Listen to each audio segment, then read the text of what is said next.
Hello and welcome to Crime Watch. I'm Jane Cameron with Sergeant Chris Nunez of the Buena Park Police Department. Today we're starting in the offices, but there are some special people that are here today.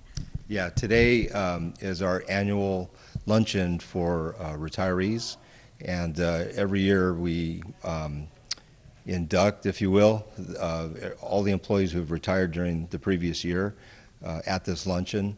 And then it provides the department an opportunity to accomplish a variety of other business that Corporal Carter can explain. So you're the person in charge of training. What is it about bringing these retirees in and having them get onto the range and do their qualifying shots? Is that important for them even in a retired life? Yeah, that's very important. One of the big aspects about any police officer is their desire to protect people, and that extends beyond their career in law enforcement. Many of the officers, when they retire, they wish to maintain a concealed carry permit so that they can have a firearm on their person at all times. One of the things that we require is when they come in for the retirement dinner, we do an annual qualification so that they can fill out the permit and show us that they're proficient and safe with their weapons. Being in charge of the range, I have range masters who are set up out on the range. We bring the retirees in. They have the opportunity to go out, show their weapons. We document everything about the weapons that they carry. They qualify with those, which means that they show us they're proficient with handling the firearm. They can safely maintain that firearm on their person. Once they do that, we come up to the administration offices. They present their paperwork, which we keep on file, and then we provide them with a new identification card that identifies them as a retired police officer for the city of Buena Park. You know, it's so neat to see the retired officers here. Some of them I recognize, some of them, because I'm not around all the time, I didn't even know they were retired.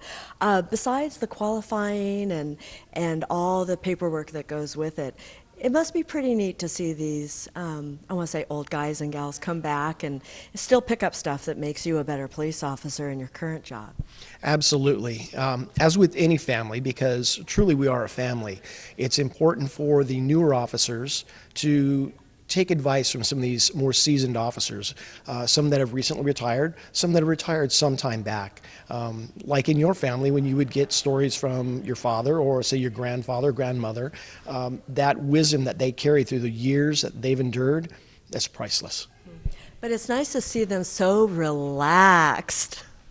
Yeah, that it is nice to see them so relaxed. And when they come through the threshold and come into the police station, I get these memories, from prior decades of having worked with them, and all these guys were, bosses of ours back in the day, and it's a very nostalgic time for me in particular. Most of these guys I've had an opportunity to work with.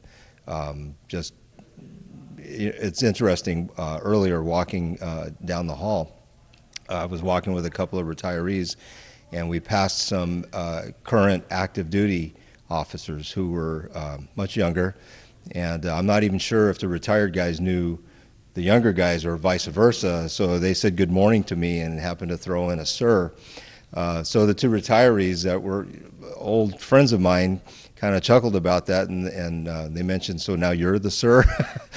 But it's that history and sense of family that Brett is talking about that really makes this kind of a special time for us, for this event in particular every year.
I am always amazed about how an officer seems to have eyes, not just in the front of his head, but on the side, on the back, always seeing things that any normal person would just drive by. Yeah, they're kind of, focus in on little subtle little details, and in this particular car stop, the officer noticed a really nice car, but the occupants, were interesting to him, and he suspected that contacting these people might be a good thing to do. So we just can't stop people for no reason. That's illegal. So the officer has the first hurdle of developing probable cause, so that legally there's justification to make the car stop. So once he had observed a traffic violation, then he was able to stop the car and make contact with these people. Now, it was interesting that it was a one-man unit, and there were, I think, 4 people in the car. And even if it's not necessarily a dangerous situation, obviously, there's still that danger because there's 4 of them and 1 of him. Yeah, the odds aren't good.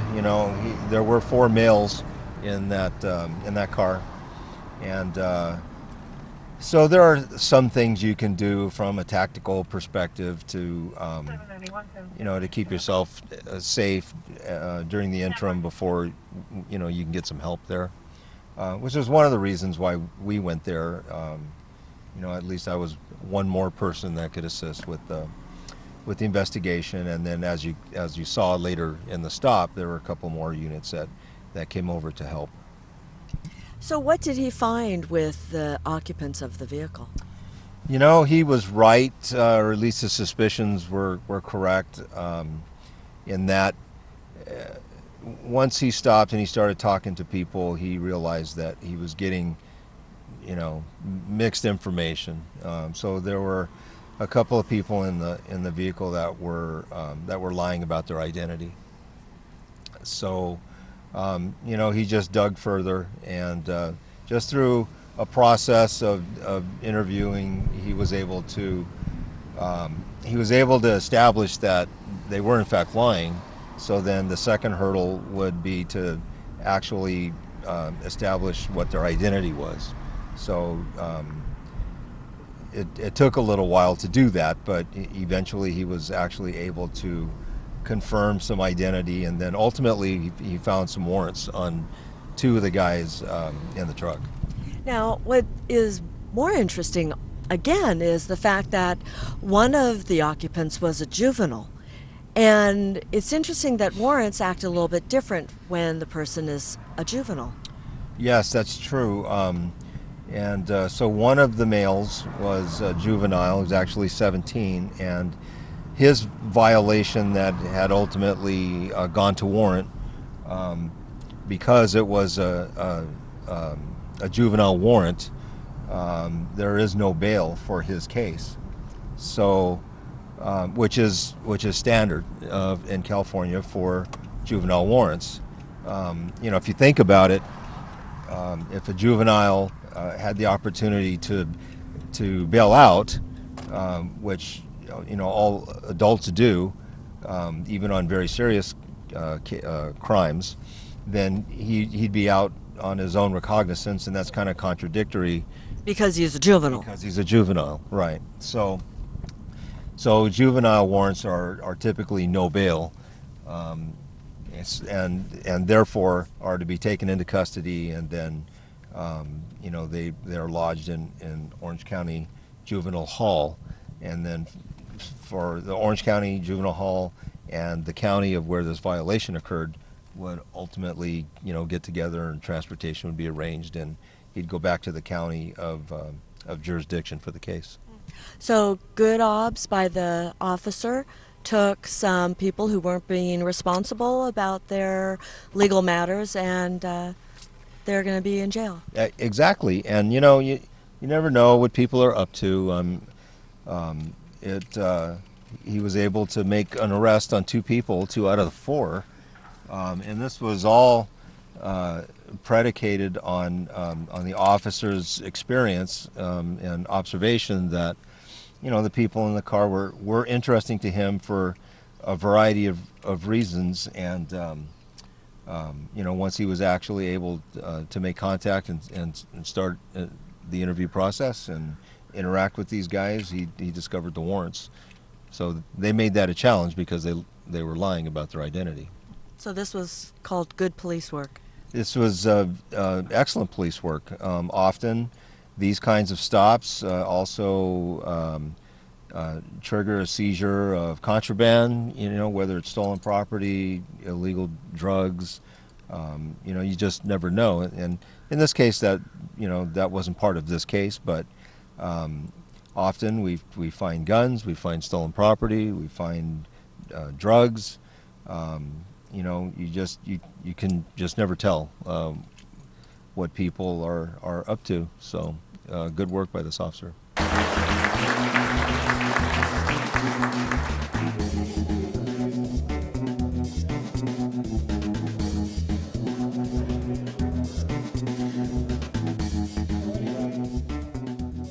Well, we mentioned earlier in the show that there was a gathering of retirees, and now we're with them.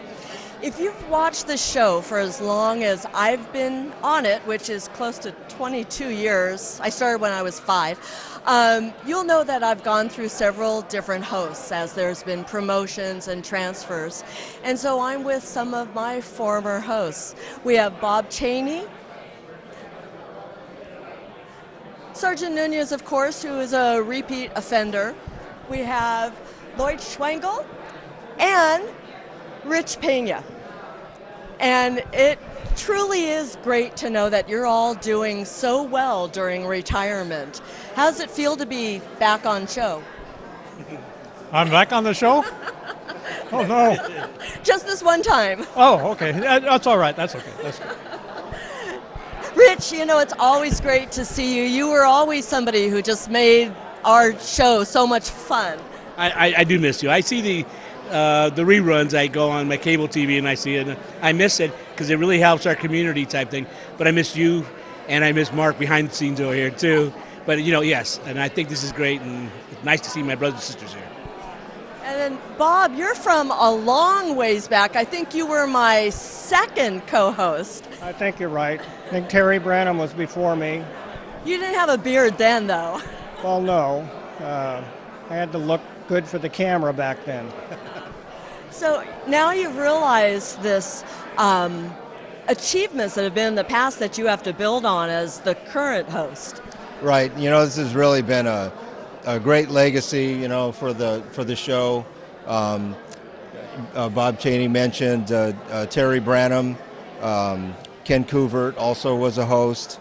And whom I missed? Jim Banks. Bill Kohanek. Gary Worrell. This is a small group of hosts that you've worked with over the years, and I just thought it would really be an interesting opportunity for the community to get another look at those hosts. Because believe it or not, I know there are people out in the community that have watched for years. I hear from them once in a while when I'm out in the field working. So hopefully they'll appreciate this little snippet back in time. Rich, how is it to see the fellow officers that you worked with now in a retirement phase? It's sensational to see the officers, but also the staff, everybody, the men and women that put this whole city together. We are family. We are truly a family. And I just want to tell you a quick story is that I teach at Golden West, and I was walking to my class, and the guy yells out, "Hey, that's the guy from TV." And I said, "That's me," Oh, what the heck? He says, I watch it all the time. So it is being watched. But again, this is a great honor to be among the men and women that put their life in the community first. And that's what we were talking about earlier, that the newer officers can pick up so much. And there are current officers that are sprinkled in here. And I bet the stories are just going nonstop. Yeah, this is a really fun group. And it's interesting. Often I think I associate more with the people in this room than I do with my current coworkers. So that means you're getting old. That means I'm getting old, and I know where I'm at, in my career, certainly closer to the end. So it's very nostalgic, this event, and Bob Cheney has done an outstanding job year after year as a retirees representative for hosting this event. Well, that's it for today's show. We hope you enjoyed it. If you have any questions, you can call the Buena Park Police Department at 562-3901. We're always on the internet at bppd.com. So with Sergeant Chris Nunez and my former co-host, I'm Jane Cameron. Thanks for watching.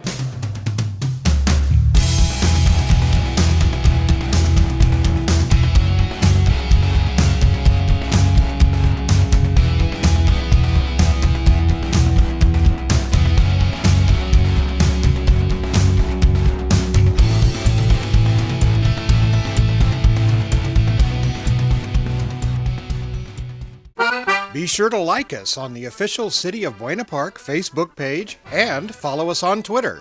There you'll find a little of everything from information about our city services and upcoming events to discounts offered by our entertainment attractions such as Knott's Berry Farm, Medieval Times, and Pirates Dinner Adventure.